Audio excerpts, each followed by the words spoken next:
שמע תפילתנו אבינו מלכנו. La nouvelle bracha donc de l'Amida, la bracha numéro 12, celle qu'on appelle Birkat Aminim, la bracha des renégats. Prenons ce petit passage donc de la Gemara de Masechet Brachot, page 28b. Au départ, seuls 18 brachot ont été composés pour la Amida. Par la suite, une 19e bracha, celle qu'on appelle la Minim, la Malchinim, a été ajoutée par Rabban Gamliel en réaction à l'apparition de sectes juives hérétiques. Tanou Rabbanan, la Gemara elle dit, les sages ont enseigné dans une braïta, Shimon Apakoli, dire Shmoné serait berachot ifne Rabban Gamliel à la Ster Biavne, que Shimon Apakoli a ordonné, classer les 18 brachot de l'Amida dans l'ordre devant Rabban Gamliel, à Yavne. Amarlaïn Rabban Gamliel la Chachamim, alors Rabban Gamliel a dit aux Chachamim, Kloum Yashadam Shiodal et Aken Birkat Atzilukim, n'y a-t-il pas quelqu'un qui soit capable de formuler la bracha relative aux hérétiques? Les Atzilukim, on voit qu'à la base, c'est des Sadducéens. Amad Shmuel Akatan Vitikena. Alors un homme du nom de Shmuel Akatan s'est levé et l'a composé, cette bracha. Le Rambam écrit, au temps de Rabban Gamliel, les hérétiques se sont multipliés en Israël. Ils ont fait souffrir les Bnei Israël et les ont harcelés pour qu'ils abandonnent Hachem. Donc à la base, les hérétiques, ce sont des juifs. Quand Rabban Gamliel a vu cela, c'est-à-dire la nécessité de s'affranchir des hérétiques, et il a vu que cela était un besoin prioritaire des hommes, lui et son Beth Din ont décidé d'instituer une bracha où l'on implore Hachem d'éliminer les hérétiques. Il la fixa dans la tfila, dans la mida, afin qu'elle soit connue parfaitement de tous. Voilà comment donc cette bracha, elle s'est incorporée dans le corpus de toute la mida. Il n'y avait pas besoin de cette bracha à l'époque. Mais ça a tellement pullulé, ces gens ont tellement pullulé qu'il a cette nécessité. Il est remarquable que le mot Meira, qu'on va rencontrer dans la bracha, il est employé à 3 reprises. Meira, ça veut dire rapidement. En plus du terme Kerega, en un instant, pour marquer l'urgence de notre supplique et qu'elle soit agréée sans délai. Donc c'est qu'il y avait une véritable urgence. Comme ce fut le cas pour les 18 brachot rédigés par les hommes de la grande assemblée, chaque mot de cette nouvelle bracha devait être soupesé et examiné soigneusement. Pour cette tâche, Rabban Gamliel se devait de trouver un homme exceptionnel, et donc c'est ce qu'elle nous enseigne la Gemara, c'est Shmuel Akatan qui a été choisi. Première pensée globale qu'il faut avoir avant d'entamer cette bracha, Ribono Shalolam, maître du monde, Retsoni Bivrachazo Levakesh Mimecha. Je veux te demander par cette bénédiction, chez Techale Kol Oivenu Vetsarenu, que tu détruises, littéralement que tu extermines tous nos ennemis et ceux qui nous oppressent. Donc c'est une bracha très générale maintenant. Yassim al-Libo, chez Tenekeret Minut Misraël. Voilà ce à quoi il faut penser en fait. Faire attention à déraciner l'hérésie d'Israël. Est-ce qu'on demande à Hachem qu'il les fasse mourir ou est-ce qu'il leur fasse faire teshuva? C'est pas pareil. Donc on va voir, Bezrat Hachem. Veshiyu ma'aminim batorah shebirtav veshebealpe. Et que ces gens-là deviennent convaincus en la réalité de la Torah écrite et de la Torah orale. Parce que qu'est-ce que c'est l'hérésie? C'est pas une hérésie totale. C'était des gens qui croyaient en la Torah écrite, c'est-à-dire qui appliquaient ce qui est écrit textuellement dans le Chumash. Veloye bekirbam shoresh porerosh velana, et qu'il n'y ait pas dans leur cœur une source de porerosh velana, c'est du poison, c'est de l'absinthe, c'est du poison. L'amrod pichachme Israël, qui puisse les faire se rebeller contre les sages d'Israël. Donc on prie pour leur rétablissement, exactement. Un poison qui les conduirait à se révolter contre la parole rabbinique. La minim, la kofrim mimtziut Hashem, c'est ceux qui renient l'existence de l'Éternel. Ou bien akofrim biyichudo ou betorato. Ou bien ce sont ceux qui renient son unicité et sa Torah. Voilà ce que le terme de mine veut inclure. Vela malchinim est le mot lachon. C'est des délateurs.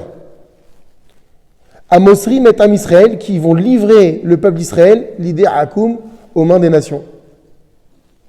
Alors, par rapport à ces minimes et par rapport à ces malchinim, Al Tei Tzigva, on demande à Hachem qu'il n'y ait pas d'espoir de réussite dans leur mauvais dessein. Vechol Azedim, qui est Rega Yovedu, Zedim du mot Mézid, tous ceux qui font des fautes volontaires, Zedim. Kirega Yovedu, qu'en un instant il soit perdu. Ah oui, il y a un pérouche comme ça, comme un instant, qui disparaissent comme la notion d'un instant. Donc il dit Kol Aposhim Vachotim, que tous ceux qui fautent volontairement, Yovedu Binrega, qu'ils soient perdus en un instant. Vechol Aivecha, et que tous tes ennemis, Vechol Son Echa, et que tous ceux qui te haïssent, Mehera Ikaritu, que rapidement ils soient retranchés.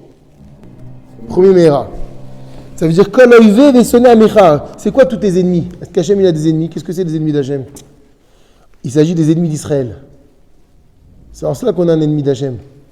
Kol Oive Vesone Amecha, tous les ennemis de ton peuple, Kichlou Bimera, qu'ils soient détruits. Ou Malchut Arisha, Mehera Teaker Uchaber. Et que Malchut Arisha, la royauté impie. C'est quoi une royauté impie? C'est Agozeret Negedadat, c'est celle qui instaure des décrets contre la Torah. Donc si on revient un petit peu dans le contexte historique de Rabban Gamliel, c'était les Romains. Quand ils étaient Negedadat. Donc que la royauté impie, c'est-à-dire celle qui est Gozeret Negedadat, qui empêche l'épanouissement de la Torah, Mehera Teaker, que rapidement elle soit déracinée. Et il y a marqué Shelo Isher Zecher, qui ne reste même plus un souvenir de cette royauté. Donc c'est le deuxième Mehera là. Utshaber, et qu'elle soit brisée. Ça veut dire Shelo Yitgaou Od Learshia, qui ne puisse plus à nouveau retrouver l'orgueil qui les amenait à faire autant de mal. Utralem, et que tu les détruises, donc et kol oivecha, tous tes ennemis, Vetachni'em, et que tu les soumettes, c'est-à-dire Ashpel Gavatam, soumets leur orgueil, Bimehera Beyamenu, rapidement à notre époque. C'est le troisième Mehera. Chez Niske d'Irod Mapalata, qu'on ait le mérite de voir leur chute.